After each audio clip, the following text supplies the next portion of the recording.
Hello friends, welcome to Hema Rao kitchen. இன்றைக்கி நம்ம பார்க்க போகிறது ஒரு லன்ச் டின்னர் மெயின் டிஷ் தாங்க. சரிங்களா? நம்ம இன்றைக்கி பண்ண போகிறது ஒரு பன்னீர் ரோல் பண்ணலாங்க. அதுக்கு இப்போ நம்ம முதல்ல மாவு பிசைஞ்சிக்கலாம். வாங்க வீடியோக்குள்ளே போயெல்லாம் தேவையான பொருட்கள்லாம் பார்த்துக்கலாம். இப்போ நான் ஒரு கப்பு கோதுமை மாவு எடுத்திருக்கேன். ஒரு கப்பு மைதா மாவு எடுத்துக்கோங்க. கோதுமை மாவு இதில் போட்டேன். இப்போ மைதா மாவும் போட்டுக்கலாம். நீங்கள் மைதாவில் வேணால் மைதாலே பண்ணிக்கலாம், இல்லை கோதுமை மாவு வேணால் கோதுமை மாவுலேயே நீங்கள் பண்ணிக்கோங்க. சரிங்களா? இப்போ 2 கப் மாவு எடுத்து இப்போ இதில் ஒரு அரை டீஸ்பூன் சர்க்கரை போட்டுப்போம். ஒரு தேவையான அளவு ஒரு 1/4 டீஸ்பூன் உப்பு போட்டுக்கலாம். தேவையான அளவு எண்ணெயும் நம்ம விட்டுக்கலாம். ஒரு 2 டீஸ்பூன் எண்ணெய் விட்டுக்கோங்க. இப்போ இதெல்லாம் நம்ம மிக்ஸ் பண்ணிடலாம். நல்லா மிக்ஸ் பண்ணிக்கோங்க. அதுக்கப்புறம் தேவையான தண்ணி விட்டு நல்லா பிசைஞ்சிக்கலாம். பிசைஞ்சு இது ஒரு அரை ஹவர் நம்ம விட்டுடலாம்.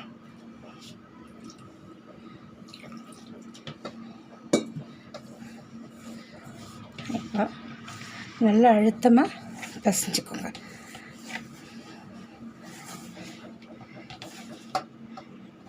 இப்போ இன்னும் கொஞ்சம் தண்ணி தெளித்து பிசையலாம். நம்ம ஜாஸ்தி தண்ணி விட்டுறக்கூடாது.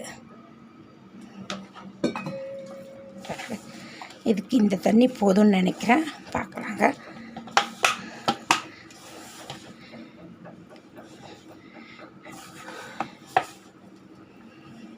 இப்போ நான் இதை பிசைஞ்சிட்டேன். ஒரு 5 நிமிஷம் நம்ம நல்லா இந்த மாதிரி அடித்து பிசைஞ்சிக்குவோம். பாருங்கள், பிசைஞ்சிட்டேன். இப்போ 5 நிமிஷம் பொறுத்து பார்க்கலாம். இப்போ நான் நல்லா ஒரு 5 நிமிஷம் நல்லா பிசைஞ்சிட்டேங்க. இப்போ இது மேலே ஒரு கொஞ்சம் எண்ணெய் தடவி பரவாயில்ல. இப்போ நம்ம இதை மூடி போட்டு ஒரு அரை ஹவர் வச்சுருவோங்க. இப்போ நம்ம இந்த ரோலுக்கு தேவையான க்ரீன் சட்னி பண்ணிக்கலாங்க. நான் ஒரு பிடி புதினா, ஒரு 2 பிடி தனியா, ஒரு 4-5 பல் பூண்டு, ஒரு 3 பச்சை மிளகா, ஒரு லெமன் எடுத்து வச்சுருக்கேன். இப்போ நம்ம இது மிக்ஸி ஜாரில் போட்டு அரைக்கலாம். பார்க்கலாமாங்க. மிக்ஸி ஜாரில் இந்த புதினாவை போட்டுக்கலாங்க. எடுத்து வச்ச புதினா, முதல்ல 2 பச்சை மிளகா போடுறேன். தேவையான நம்ம இன்னொரு பச்சை மிளகா போட்டுக்கலாங்க. இல்லை காரம் இதுவே சரியாக இருந்தால் விட்டுடலாம். சரிங்களா? இப்போ இதில் நம்ம தேவையான கொஞ்சம் உப்பு போட்டுக்கலாம். கொஞ்சம் கருப்பு உப்பு, காளான் நமக்கு சொல்லுவாங்களா, அதுவும் கொஞ்சம் போட்டுக்கலாங்க. டேஸ்ட்டு மனம்லாம் சூப்பராக இருக்கும் இது போட்டிங்கன்னா.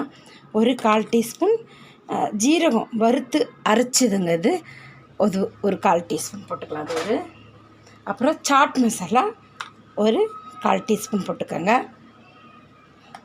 இதெல்லாம் டேஸ்ட் நல்லா எடுத்து கொடுக்குங்க. அதுக்காக தான் இப்போ இந்த தனியாவையும் நம்ம கட் பண்ணி சேர்த்துக்கலாம். இது தனியான்னு சொல்லிட்டாங்க, கொத்தமல்லி. இந்த தனியாவையும் இந்த கொத்தமல்லியும் நான் கட் பண்ணி சேர்த்துக்கிறேங்க. இந்த லெமனும் நம்ம இதில் ஒன்று பிழிஞ்சு விட்டுக்கலாம். இதை அரைச்சிட்டு வரேன். கொத்தமல்லியும் கட் பண்ணி போட்டேங்க. இப்போது லெமன் பிழிஞ்சிடலாம். ஒரு லெமன் இதுக்கு குட்டியாக இருந்தால் சரியாக இருக்குங்க. உங்கள்கிட்ட பெருசாக இருந்தால் அரை லெமன் பிழிஞ்சு விடுங்க.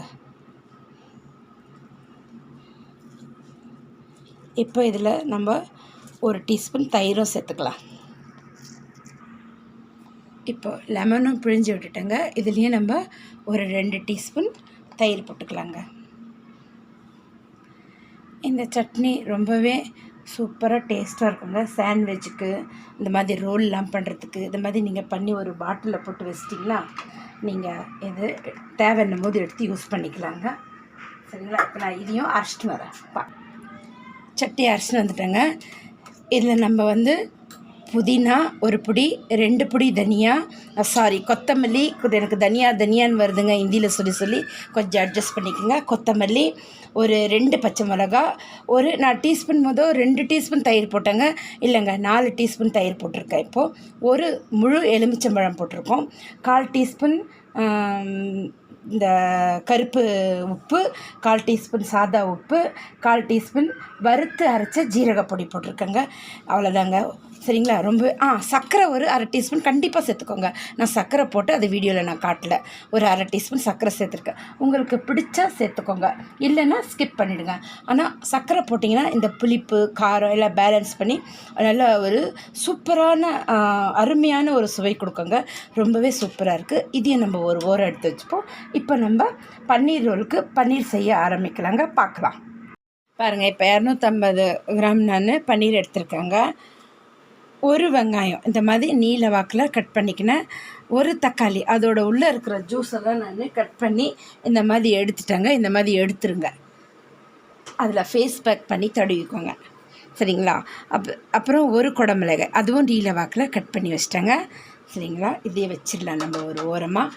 மசாலாவும் எடுத்து வச்சுருக்க, அது பார்க்கலாம். இதை நம்ம பன்னீரை கட் பண்ணிக்கலாம். நான் கொஞ்சம் பெருசாக தாங்க போட போகிறேன். இவ்வளோ பெருசு கட் பண்ணிக்கலாம். பன்னீர் கட் பண்ணியாச்சுங்க. இது ஒரு ஓரம் வச்சுருவோம். இப்போ நான் தயிர் ஒரு 4 டேபிள் ஸ்பூன் எடுத்து இந்த மாதிரி வடிகட்டி வச்சிட்டேங்க. இதில் இருக்கிற தண்ணியெல்லாம் வடிஞ்சிருச்சு பாருங்கள். இந்த மாதிரி திக் தயிர் தாங்க நமக்கு வேணும். இப்போ இதில் போட்டுக்கலாம்.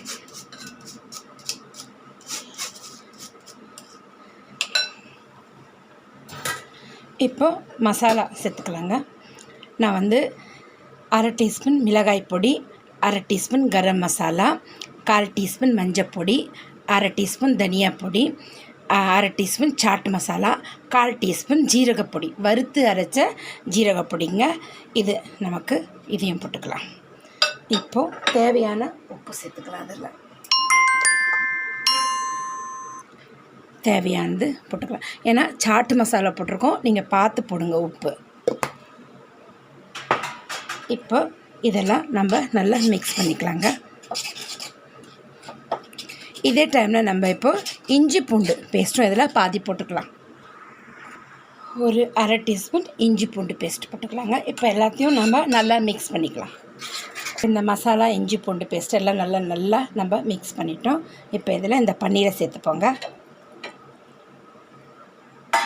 பன்னீரை சேர்த்து மெதுவாக இந்த மசாலாலாம் இதில் இப்படி தடவி வச்சுடுவோம் எல்லாத்தையும். அவ்வளோதாங்க. இதை ஒரு அரை ஹவர் நம்ம வைப்போம் ஊறுறதுக்கு. இந்த டைம்லேயே உப்பெல்லாம் சரியாக இருக்குதான்னு ஒரு வாட்டி நான் செக் பண்ணிக்கிறேன். இந்த மசாலாவை கரெக்டாக இருக்குதுங்க நம்ம போட்ட உப்பு, சரிங்களா. இப்போ நம்ம பார்க்கலாம் அரை ஹவர் பொறுத்து எடுத்துங்க. இப்போ நான் அடுப்பை வச்சிட்டேன், கடாயை வச்சாச்சு. கடாயை சூடாக எடுத்து தேவையான அளவு எண்ணெய் விட்டுடலாங்க.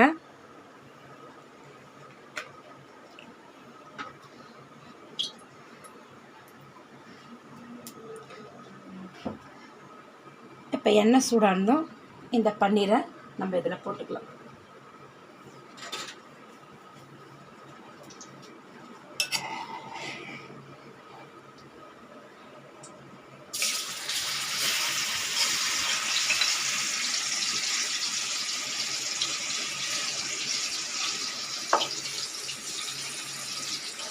இப்போ இதில் இருக்கிற மசாலாவும் இதிலே போட்டுடலாங்க. பாருங்கள், 5 நிமிஷத்துலேயே இந்த மசாலா ஃப்ரை ரெடி ஆகிடுதுங்க. இப்போ இதில் இந்த நம்ம வெங்காயம், குடமிளகாய், தக்காளி எல்லாத்தையும் போட்டுடலாங்க. இதை ஒரு ஓரமாக ஒதுக்கலாம். இதை போட்டு சும்மா ஒரு 2 செகண்ட் தாங்க வதக்கி எடுத்துருவோம். ஏன்னா நம்ம பண்ண போகிறது ரோல் இல்லைங்களா, அதனால். அவ்வளோதான், 2 நிமிஷம் பொறுத்து பார்க்கலாங்க. இதுவும் நல்லா இது கூட மிக்ஸ் பண்ணிக்கலாம் வதங்கணும். பாருங்கள், ரெடி ஆகிடுதுங்க. நம்ம ரோலுக்கு தேவையான பன்னீர் மசாலா ரெடி ஆகிடுது. நம்ம க்ரீன் சட்னி ரெடி பண்ணி ஃப்ரிட்ஜில் வச்சுட்டோம். இப்போ மசாலாவும் ரெடி பண்ணியாச்சு, மாவு பிசைஞ்சு வச்சுருக்கோம். இப்போ நம்ம ரொட்டி போட வேண்டியதுதாங்க ரோலுக்கு. நம்ம இப்போது தவா வச்சிடலாம். இதை எடுத்து ஊற வச்சுட்டு ஸ்டவ் ஆஃப் பண்ணிடுறேன். இப்போ அடுப்பை வச்சுட்டாங்க, தவா வச்சாச்சு. தவா சூடாகிக்கிட்டு இருக்கு. இப்போ நம்ம ரொட்டிக்கு மாவு எடுத்துப்போம். 2 உருண்டை எடுத்துக்கிறேன். 2 ரோல் தான் பண்ணி காட்ட போகிறேன், அதனால் 2 நல்லா பெருசாக எடுத்துக்கலாம். நான் ரொட்டி அப்போ தான் நல்லா பெருசாக ரவுண்டாக நம்ம சுடுறதுக்கு 2 மீதி அப்புறமா இதை செஞ்சுப்பேன். இதை ஊற வச்சிடுறேன். இப்போ நம்ம மாவு ஒட்டிக்கலாங்க.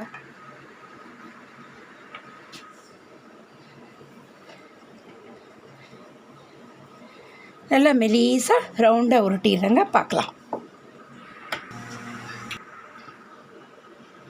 பாருங்கள், நல்லா ரவுண்டாக நல்லா உருட்டிக்கிறேன். ரொம்ப மெலிசாகவும் இல்லை, ரொம்ப தடிமாக கனமாகவும் இல்லைங்க. இந்த அளவுக்கு இருக்கணும். சரிங்களா? தவாவும் நல்லா சூடாயிடுது. இப்போ நம்ம போட்டுக்கலாம். 1 கப்பு கோதுமை மாவு, 1 கப்பு நான் மைதா மாவு வைக்கேன். அந்த மாதிரி நம்ம மிக்ஸ் பண்ணி இப்படி சுட்டோன்னா மாவு உருட்டுறதுக்கு நல்லா வருங்க, ஈஸியாக. இல்லைன்னா ஜவ்வு மாதிரி இருக்கும். மைதா மாவுலேயே சுட்டால் நம்ம ரொம்ப நேரம் அதை தயார் பண்ண வேண்டியதாக இருக்கும். 4 ஹவர் 3 ஹவர்னு. இது அப்படி இல்லை, ஒரு 1/2 ஹவர் வச்சா கூட நல்லா சாஃப்டாக வரும். அவ்வளோதாங்க. இல்லை உங்களுக்கு கோதுமை மாவே வேணால் கோதுமை மாவில் சுட்டுக்கோங்க, இல்லை மைதா மாவே வேணால் மைதா மாவில் சுட்டுக்கலாம். ஒன்றும் பிரச்சனை இல்லை. உங்கள் விருப்பத்துக்கு ஏற்ற மாதிரி நீங்கள் சுட்டுக்கலாம். சரிங்களா? இப்போ பார்க்கலாங்க. திருப்பி போட்டுடலாம். இப்போ நம்ம இதில் கொஞ்சம் எண்ணெய் தடவிக்கலாங்க. இப்படி எடுத்து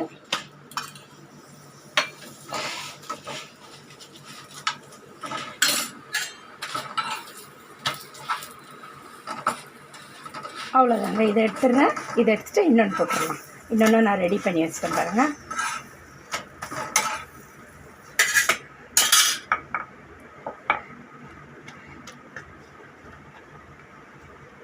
இப்போ நான் இதை சுட்டு எடுத்துகிட்டு அதே மாதிரி பிளேட்டிங் பண்ணி காட்டுறேங்க. ரோல் பண்ணி காட்டு, அதுக்கப்புறம் பிளேட்டிங் பண்ணிடலாங்க. அவ்வளோதான். இப்போ நம்ம ரோல் பண்ணிக்கலாங்க. க்ரீன் சட்னி தடவிடலாம். லைட்டாக அப்ளை பண்ணிக்கோங்க. இது சூப்பரான காம்பினேஷனுங்க.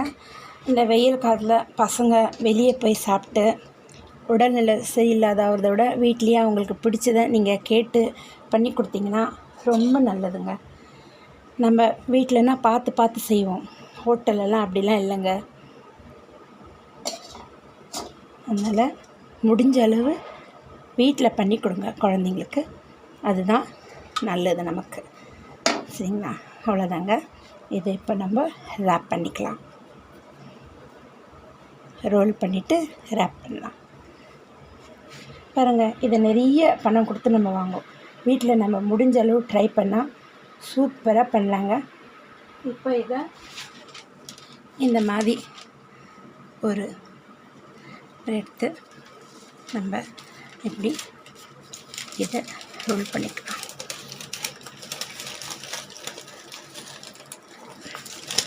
இதை எப்படி நல்லா பேக் பண்ணுறாங்க. அப்புறமா நான் பேக் பண்ணி காட்டுறேன். பாருங்கள், இந்த அளவுக்கு பேக் பண்ணிவிட்டேன்.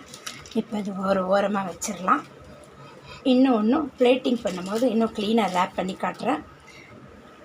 இன்னொன்று இதே மாதிரி பண்ணிவிட்டு பார்க்கலாங்க. எப்படியும் நான் ரேப் பண்ணிட்டேங்க. ரேப் பண்ணியாச்சு. நல்லா வந்திருக்கு பன்னீர் ரோலு. ஸ்கிப் பண்ணாமல் இதே மாதிரி செஞ்சு பாருங்கள். செஞ்சு பார்த்துட்டு நல்லா இருந்தால் எனக்கு லைக் பண்ணுங்கள், கமெண்ட் பண்ணுங்கள், ஷேர் பண்ணுங்கள், சப்ஸ்கிரைப் பண்ணுங்கள். மறக்காமல் பெல் பட்டன் அழுத்துங்க. அப்போ தாங்க நான் போடுற வீடியோ உடனுக்குடனே வந்து சேரும். மீண்டும் நம்ம அடுத்த வீடியோவில் சந்திக்கலாம். தேங்க்யூ ஃபார் வாட்சிங்.